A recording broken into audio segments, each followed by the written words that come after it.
اعوذ باللہ من الشیطان الرجیم بسم اللہ الرحمن الرحیم عزت مندوں مشرانوں کشرانوں زنانوں السلام علیکم ورحمۃ اللہ تعالیٰ وبرکاتہ۔ امید کرتا ہوں آپ سب حضرات خیر وفیت سے ہوں گے۔ اللہ کریم ہم سب کی حفاظت فرمائے۔ اللہ رب العزت تمام امت مسلموں کو اپنا پیارا گھر اپنے حبیب صلی اللہ تعالیٰ علیہ وآلہ وسلم کے روزے پاک کی بادب حاضر بار بار نصیب فرمائے۔ معزز خواتین حضرات، چلہ کشی کی سیریل میں آپ تمام کو خوش آمدید کہتا ہوں۔ اگر آپ کا کوئی بھی سوال ہو عملیات کے متعلق، چلہ کشی کے متعلق، اشارات کے متعلق، جو لوگ عملیات سیکھنا چاہتے ہیں، چلہ کشی کرنا چاہتے ہیں، وہ بھی رابطہ کر سکتے ہیں۔ جو لوگ اپنے مریضوں کا علاج خود کرنا چاہتے ہیں، ان میں میرے ہیلپ کی ضرورت ہے۔ دوپہر 3 بجے سے لے کر شام 6 بجے تک آپ لوگوں کی کالیں سنتا ہوں۔ اس درمیان تمام مسائل ڈسکس کیے جا سکتے ہیں۔ السلام علیکم یا حی یا قیوم برحمتک استغیث، وظیفہ مجھے دیجیے جو آپ نے آج تک کسی کو نہ دیا ہو۔ وعلیکم السلام ورحمۃ اللہ وبرکاتہ۔ یا حی یا قیوم برحمتک استغیث، یہ حضور علیہ الصلوۃ والسلام سے پاک ثابت ہے، اور حضور علیہ الصلوۃ والسلام کے بہت سارے صحابہ، تابعین، تبع تابعین، بزرگان دین اس کا عمل کرتے آئے۔ میں وہ عمل آپ کو بتاتا ہوں جو بہت سارے اولیاء کرام کا شیوہ بھی ہے، ان کی تعداد مقرر بھی ہے۔ اللہ رب العزت نے اس سے مقام آپ کو دیا ہے، ٹھیک ہے؟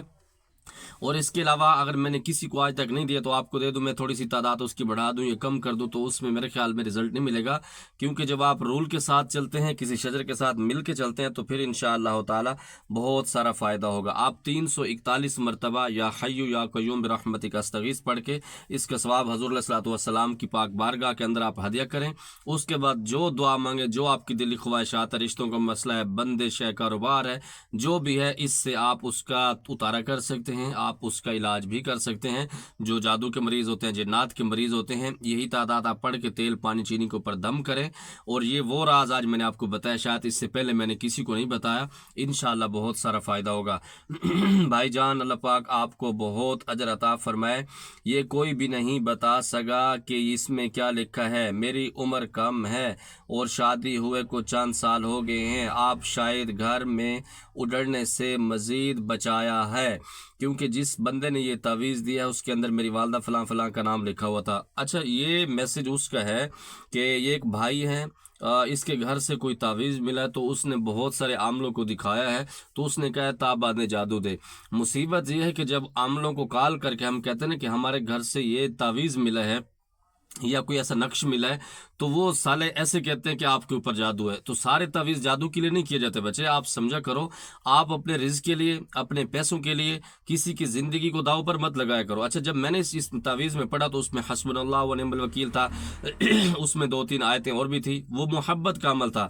ہو سکتا ہے کہ اس کی بیوی نے اپنے شوہر سے محبت کرنے کے لیے تعویذ کسی سے لیا ہو، دبا دیا ہو۔ اچھا، کچھ ٹائم کے بعد وہ تعویذ اس کے شوہر کے ہاتھ لگا۔ جب اس شوہر نے وہ تعویذ اٹھایا تو اس نے بہت سارے عاملوں کو دکھایا، وہ میرے خیال میں ہیں بھی UK میں وغیرہ میں، دوسری کنٹری میں۔ تو وہ کہتے ہیں کہ ہر بندے نے مجھے کہا، ہر عامل نے مجھے کہا کہ آپ کے اوپر جادو ہے، اتنا پیسہ لگے گا، ٹھیک ہو جائے گا۔ خدا کے لیے عاملین حضرات، میں آپ سے کہتا ہوں کہ جو جاہل قسم کے عامل بنے ہوئے ہیں، عاملین کو بدنام کرتے ہیں، پیران عظام کو تباہ کر کے بیٹھے ہیں ان سیٹوں کے اوپر، خدا را اللہ رب العزت کی بارگاہ کے اندر اس کا آپ کو جواب دینا پڑے گا، اس کا حساب ہوگا کہ آپ بغیر تحقیق کیے، آپ کو پتہ بھی نہیں اس کے اندر لکھا ہوا کیا ہے۔ اور میں گارنٹی سے کہتا ہوں جتنے عاملوں نے اس کو بتایا وہ سالے پڑھ بھی نہیں سکے اس کے اندر لکھا ہوا کیا ہے۔ اور میں نے اس کو جب توجہ دی ہے، تقریباً 5-10 منٹ میں نے اس پہ فوکس کیا ہے، اللہ رب العزت نے مجھے وہ ساری چیزیں پھر واضح طور پر میں نے اس کو سمجھائی ہیں، ٹیک لگا کے بچے اس کے اوپر یہ لکھا ہوا ہے، اس کے اوپر یہ لکھا ہوا ہے، یہ آپ کا ماں کا نام اور آپ کا نام لکھا ہوا ہے، آپ کی بیوی کا نام لکھا ہوا ہے، ٹھیک ہے؟ تو خدا کے لیے کسی کا گھر کو آباد کرنے کی کوشش کریں۔ اگر آپ گھر توڑنے کے اندر آئیں گے، اب ہو سکتا ہے جب آپ نے اس کے اندر وسوسے ڈال دیے تو وہ بندہ اپنی بیوی کو طلاق بھی دے سکتا تھا، تو اس طلاق کا گناہ بھی تو آپ کے ذمہ میں آتا ہے۔ خدا کے لیے ان چیزوں سے پرہیز کیا کریں۔ بھائی، کسی چیز کی حقیقت جاننے کے لیے کیسے چلا کیجیے؟ اچھا، مجھے نہیں پتا کہ آپ کس طرح کی بات کر رہے ہیں۔ کسی کے دل کی بات جاننے کے لیے کیا ہوتا ہے؟ مطلب ایک تو عمل ہوتا ہے، علم ہوتا ہے، اس کو سیکھنے کا اور معاملات ہے۔ اگر آپ کہتے ہیں کہ میرے دل کے اندر کیا چل رہا ہے اس کے لیے سیکھیں گے، تو میرے خیال میں تباہی کے علاوہ کچھ نہیں ہوگا۔ جی جناب، السلام علیکم ورحمۃ اللہ وبرکاتہ۔ دل سے ڈر، خوف اور دور کرنے کے لیے کیا کرنا چاہیے؟ اس کے لیے بہتر یہ کہ آپ باوضو رہیں، پاکیزہ رہیں، اور ساتھ میں قبرستان جایا کریں دن میں کبھی رات میں، تو آپ ان محفلوں میں جائیں گے تو آپ ڈریں گے۔ دوسرے نمبر نہیں ڈریں گے۔ دوسرے نمبر پر اگر آپ کا استاد مضبوط ہوگا تو پھر دل سے خوف وغیرہ نکل جاتا ہے۔ اور نمبر 2 پر ایک خاص قسم کے وسوسے آتے ہیں تب جب آپ موبائل کا غلط استعمال کرتے ہیں، نمازیں نہیں پڑھتے، باوضو نہیں رہتے، تو خواہ مخواہ کہ آپ کو خیال آتے رہتے ہیں، مطلب آپ بیٹھیں آپ کو لگے گا کوئی چیز ساتھ سے گزری ہے یا کسی کا عکس محسوس ہوا ہے، یہ چیزیں نفسیات کے ساتھ بھی چلتے ہیں، تو آپ اس کو بخوبی کنٹرول کر سکتے ہیں دعاؤں کے ساتھ۔ اس کے ساتھ سر بچہ موکل کیا ہوتا ہے، اس کا عمل کیا ہے؟ سر ایک جانے پہچانے صحیح عامل نے ایک عبارت دی ہے بچہ موکل کے حاضر کے لیے جس میں کوئی حصار خوف نہیں، اور عبارت یہ ہے فلاں فلاں فلاں۔ اچھا، اس میں بچہ عامل کے نام سے عاملین بہت زیادہ بیوقوف بناتے ہیں، وہ کہتے ہیں کہ یہ وظیفہ آپ نے پڑھنا ہے، جنات کے بچے ہوں گے وہ آپ سے آ کے مخاطب کریں گے یا دوسرے نمبر پر وہ کہتے ہیں کہ جب جنات کے مریض کی حاضری کی جاتی ہے بچے کے اوپر، اس کو بھی بچہ موکل کہہ دیتے ہیں، ٹھیک ہے۔ اس کی حقیقت کچھ نہیں ہے، اس کے اندر بہت ساری چیزیں جو عاملین آپ لوگوں کو الو بناتے ہیں۔ السلام علیکم مرشد، عامل کو علاج کب کرنا چاہیے مریض کا پلیز جواب دینا۔ وعلیکم السلام ورحمۃ اللہ وبرکاتہ۔ اگر استاد قابل ہو تو فوراً سکھا دیتا ہے۔ مثال کے طور پر اب میرا جو 16 سال کا ایکسپیرینس ہے وہ میں شروع میں ہی کروا دیتا ہوں اپنے اسٹوڈنٹ کو، اور وہ کرواتا ہوں، اس کے اندر نقصان بھی نہیں ہوتا۔ اچھے بندے کے پتر عامل بن جاتے ہیں، 7 دن اور 41 دن کی پڑھائی کرنے سے اتنے قابل میرے شاگرد ہو جاتے ہیں، جہاں پر بھی جاتے ہیں الحمدللہ جھنڈے گاڑ کے آتے ہیں۔ اس کی وجہ یہ ہے کہ پوری توجہ کرتے ہیں، اپنی فیس کو حلال کرتے ہیں، ان کو پورا پریکٹیکل، یہ نہیں کہ آپ ان کو تعداد بتا دو وہ لگا رہے۔ ان کو سختی سے کہتا ہوں کہ جب پڑھائی پر بیٹھو مجھ سے رابطہ کرو، مجھے بتاؤ، اپڈیٹ دو، جب اٹھو تو مجھے بتاؤ کیفیت کیا ہوئی ہے، تاکہ میں آپ کو اس کے ساتھ گائیڈ کروں۔ اپنے گونگے شاگردوں کو میں پسند نہیں کرتا، اور میرے جتنے شاگرد ہیں میری اس وجہ سے ان کو پتہ بھی کہ استاد جی ہماری کھینچائی اس وجہ سے کرتا ہوں کہ مجھے اپنے بچوں سے زیادہ آپ لوگ عزیز ہوتے ہیں۔ اور دوسرے نمبر پر جو میرا ٹارگٹ ہے، آپ اچھے ایک معالج بن جائیں، معاشرے کے اندر رہیں، اپنے خاندان والوں کا علاج کریں۔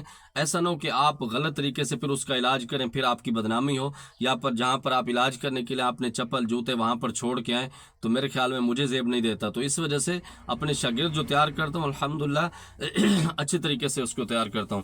بھائی کرین جن کون ہوتا ہے اور اس سے بچنے کے لیے؟ اچھا، عاملین نے بہت سارے نام کے ساتھ لوگوں کو الجھایا ہوا ہے۔ عفریت جن کے بارے میں سنا، کرین میں نے نہیں سنا، ٹھیک ہے۔ اور دوسرے نمبر پر جنات وغیرہ سے بچنے کے لیے صبح شام کے اذکار ہیں وہ آپ کریں اور اس کے بعد اپنا حصار کا عمل کر لیں، مطلب 3 مرتبہ درود ابراہیمی، 3 مرتبہ تیسرا کلمہ، 3 مرتبہ آیت الکرسی پڑھ کے، پھر 3 مرتبہ درود ابراہیمی پڑھ کے اپنے اوپر دم کر لیں، بچوں کے اوپر دم کر لیں، یہاں شہادت والی انگلی پر پھونک مار کے تصور کے ساتھ پورے گھر کا کڑا لگا دیں گے تو انشاءاللہ کچھ بھی نہیں ہوگا۔ جی قاری صاحب، میرا نام موسیٰ خان ہے، میں بلوچستان کا رہنے والا ہوں۔ میرا سوال آپ سے یہ ہے کہ جس انسان نے قرآن پاک نہ پڑھا ہو تو وہ بھی چلا کر سکتا ہے، وہ بھی جنات اور پریوں کو اپنے تابع کر سکتا ہے؟ اور یہ جو یوٹیوب پر ویڈیو آ رہی ہیں کیسے منتر پڑھنے سے جناتی آتی ہیں، ادا سچ دے، ایسے بہت سارے عالم حضرات میں سے لکھتے ہیں کہ یوٹیوب پر بھائی ایسے چھوٹے چھوٹے اللہ کے نام پکڑ رہے ہیں، لینے سے پریاں تمہارے تابع آ جاتے ہیں، کیا یہ سچ ہے؟ آپ اللہ کو پڑھو تو یا جباروں کو بولتا ہے یا کوئی کہتا ہے فلاں فلاں فلاں۔ موسیٰ خان صاحب زمانگد خیال دے تاسو پختون دے دا بالکل بکواس دے، صحیح تھا۔ اور یوٹیوب پر ایسے اللہ کے مخلوق بیٹھے ہوئے جاہل، اللہ ان کو ہدایت دے اپنے ویو بڑھانے کے لیے اور اپنے بہت سارے معاملات کرنے کے لیے لوگوں کو ایسا الجھا کے رکھتے ہیں، مطلب ایسے سیکسی باتیں کریں گے کہ آپ یہ منتر پڑھیں گے رات کو پری آپ کے ساتھ سو جائے گی اور وہ ننگی ہوگی، آپ اس کے ساتھ ہم بستری کریں گے۔ شرم نہیں آتی آپ لوگوں کو باتیں اس طرح کرتے ہوئے؟ پری تمہارے انتظار کے اندر بیٹھے، وہ کوئی نعوذ باللہ اس میں فحاشی کے اڈے پر بیٹھے ہوئے، آپ جا کے بیٹھیں گے تو رات کو آپ کے ساتھ آ کے سو جائے گی، آپ اس کے پیسے دیں گے۔ خدا کے لیے آپ نوجوانوں کی زندگی کو داؤ پر نہ لگائیں، ورنہ اللہ رب العزت کی بارگاہ کے اندر بہت سخت قسم کا آپ کا آپریشن ہوگا۔ تو اس طرح کے معاملات نہیں، صحیح پراپر علم سیکھا جاتا ہے۔ السلام علیکم پیر صاحب، حاسدین کے شر سے اور بندش جو کرواتے ہیں ان کا علاج کیا ہوگا؟ پیر صاحب میرے گھر والوں پر کوئی عمل کروا رہا ہے، لڑائی جھگڑا، معمولی سی بات پر سکون برباد ہوتا ہے، میں جب تک وظیفہ حصار جاری رکھتی ہوں تو سکون رہتا ہے، یا پھر کچھ دن کے بعد وہی صورت پیدا ہو جاتی ہے، خواب میں بلیاں انسانی زبان میں بات کرتی اور حملہ کرتی نظر آتی ہیں اور میرا گلا سوئے ہوئے